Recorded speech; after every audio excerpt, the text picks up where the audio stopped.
Vamos rápidamente ahora a Florencio Varela. Me dicen que allí está el gobernador de la provincia de Buenos Aires, Axel Kicillof. Kicillof, buenos días, Daniela lo saluda. Buen día, Daniela, ¿cómo estás? Sí, efectivamente estamos en Varela inaugurando un jardín, el 947. Es un jardín bastante emblemático porque era una obra que habían dejado entre las tantas obras sin concluir al 70%, así que se estuvo trabajando. Y ya a esta altura el número coincide, pero es otra cosa.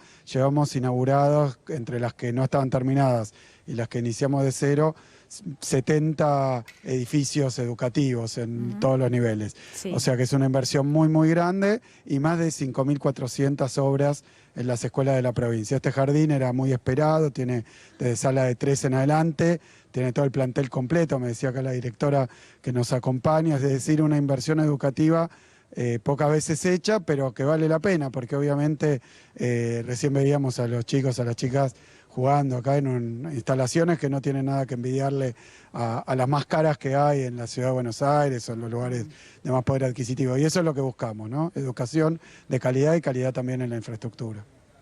Sí, gobernador, en el día de ayer hubo anuncios. Le pido un repaso muy breve, porque la verdad es que lo hemos contado, lo contamos nosotros ayer en vivo, que tienen que ver con lo que puede hacer la provincia para enfrentar este dato de inflación que se va a conocer en la jornada de hoy, que ya sabemos va a estar superando ampliamente el 6%. Mira, ayer hicimos un anuncio que yo planteaba que tiene los alcances que puede tener una política provincial. Obviamente Sí. la provincia no maneja la macroeconomía ni puede alinear las variables macroeconómicas, pero sí lo que puede hacer es colaborar tanto con los planes nacionales.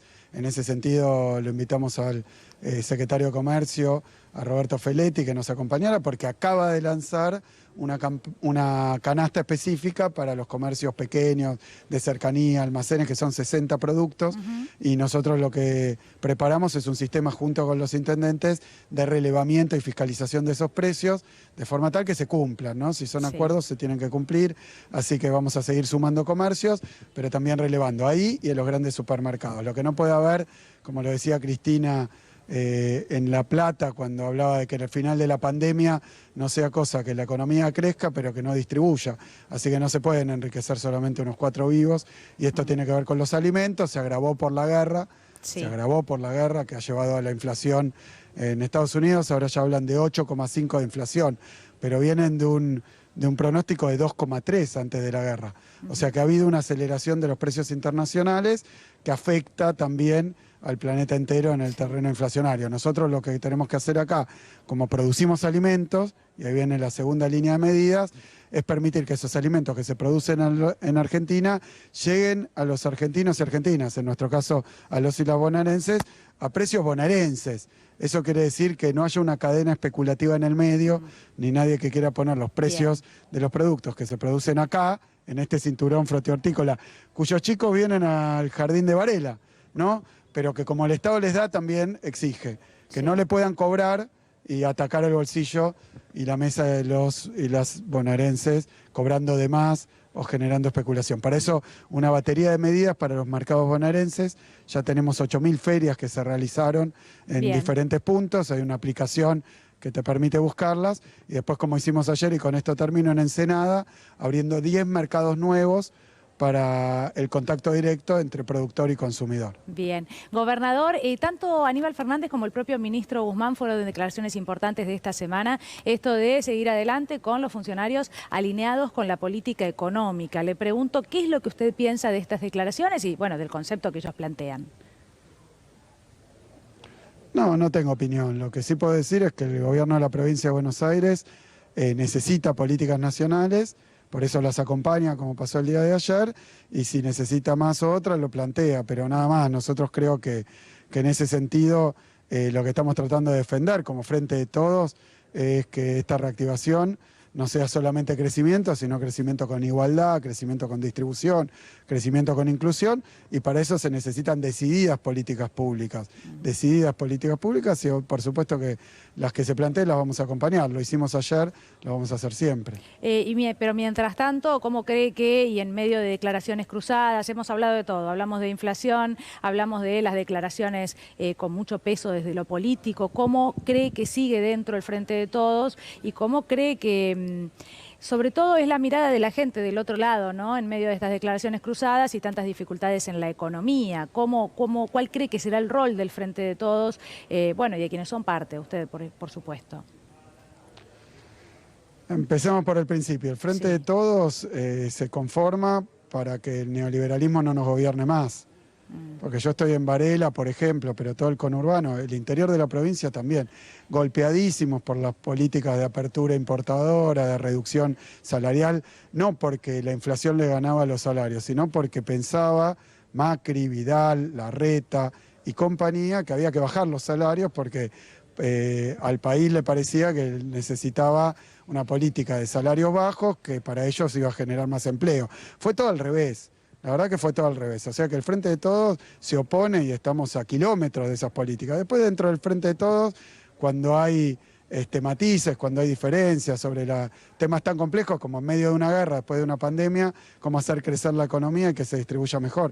Y expresamos a veces esos matices, pero claramente lo que no podemos permitir es volver a las políticas de Macri. Por eso yo creo que acá lo que tiene que quedar muy en claro es que después de 4 años de macrismo, de Vidal, de jardines como esto, que no es el jardín, porque esto no son las paredes del jardín, los juegos que ustedes ven acá atrás, son los pibes y pibas que lo dejaron sin nada, porque le dijeron, te sacamos el fútbol para todos, ¿se acuerdan? Sacamos el fútbol para todos para usar esa plata para hacer 3.000 jardines de infantes.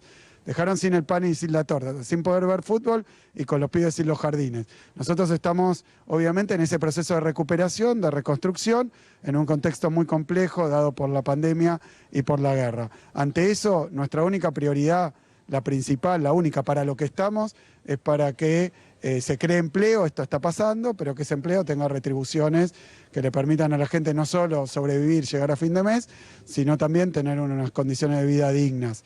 Por eso estamos trabajando muy intensamente en un marco de muchísima dificultad. Yo creo que ahí lo que nos van a ver todos los santos días, si vos mirás las redes, porque no lo vas a ver ni en la tapa de Clarín ni en La Nación, pero todos los santos días trabajando para que las condiciones de vida de los y las bonaerenses mejoren. En eso estamos. Eso es el Frente de Todos. Bueno, se planteó y lo planteó Guzmán, esto de buscar mecanismos, ¿no? Justamente esta semana, y es portada en algunos de los diarios, la respuesta, ¿no? Ya, por ejemplo, del campo, buscar algunos mecanismos para aquellos sectores que están obteniendo una renta extraordinaria, bueno, de alguna manera haya una devolución o una mayor distribución. Con esos mecanismos, ¿no? Más allá de lo que se está planteando ahora, un nuevo IFE para los sectores informales, ¿qué piensa sobre esto? Mira, está pasando en varios países dependiendo de las circunstancias que tiene cada uno. Con la guerra hubo un incremento, te doy un ejemplo. El maíz en dólares creció más de un 40%, casi un 50%, en dólares. Sí. Nosotros producimos maíz. El productor de maíz tiene costos, tiene energía, que se quejan también, pero está a precios argentinos, que lo llaman subsidios, pero es poner a precios argentinos la energía que se produce en la Argentina. Bueno, lo que nosotros necesitamos son precios argentinos para los productos que se hacen en la Argentina, porque si no, en situaciones internacionales de tanta turbulencia, y bueno, puede haber ganancias, pérdidas. A mí me tocó ser ministro y se quejaba, por ejemplo, el sector energético, allá por el 14, porque nosotros le habíamos puesto un techo al precio que se podía cobrar el petróleo en la Argentina, el producido en la Argentina, ¿no? Pero después cuando bajó el precio del petróleo, porque hubo a fines del 13 y comienzo del 14, hubo una caída muy fuerte de los precios internacionales, nosotros pusimos lo que se conoció como barril criollo, un precio sostén, porque decíamos, si baja mucho la producción, van a cerrar los pozos, vamos a tener menos producción, menos trabajo, y después cuando vuelvan a subir, vamos a tener una caída del producto y no vamos a poder importar. Así que bueno, el tema es generar esos balances, esos equilibrios. Nosotros vemos una situación internacional y nacional después de la pandemia muy compleja, y con la guerra más compleja todavía. Así que a situaciones extraordinarias, siempre lo dije, medidas extraordinarias, las tenemos que discutir. Obviamente no tiene que perjudicar a nadie, pero tampoco puede ser que se beneficien infinitamente mientras otros se perjudican infinitamente. Bien. Dicho muy claramente, no podemos dejar a la gente sin el pan en la mesa, no podemos dejar a la gente sin la carne en la mesa, no podemos. Y hay que buscar esos balances, esos equilibrios. Yo creo que los sectores que a veces tienen una ventaja por una situación internacional, tienen que venir ellos con propuestas. Pero tampoco está bueno que vos te beneficies mientras todos los demás... No es una sociedad, vendría a ser vivir en una especie de termo, ¿no? Y no puede pasar así, porque una sociedad se trata de que ante situaciones complejas encontremos medidas colectivas. Bien. Fue la pandemia, mira, vacunamos, acá decía Andrés recién que se aplicaron 1 millón de vacunas en Varela nada más. Fueron gratuitas para todos y fue el Estado que vacunó. Y nadie se pudo quejar de cómo estábamos vacunando. Así que quiero decir que cuando funcionan estos mecanismos, obviamente que podríamos haber dicho, el que tiene guita se va a Miami y se vacuna. Pero bueno, eso no es una política pública. Y además terminaron los que se fueron allá vacunándose en Argentina, donde tenían la vacuna gratis y terminaron teniendo mejor eficacia. Gobernador, muchísimas gracias. Nos tenemos que ir a la calle porque algo está pasando en la 9 de julio. Les agradezco a todos por haber estado ahí. Gracias por haber hablado con C5N.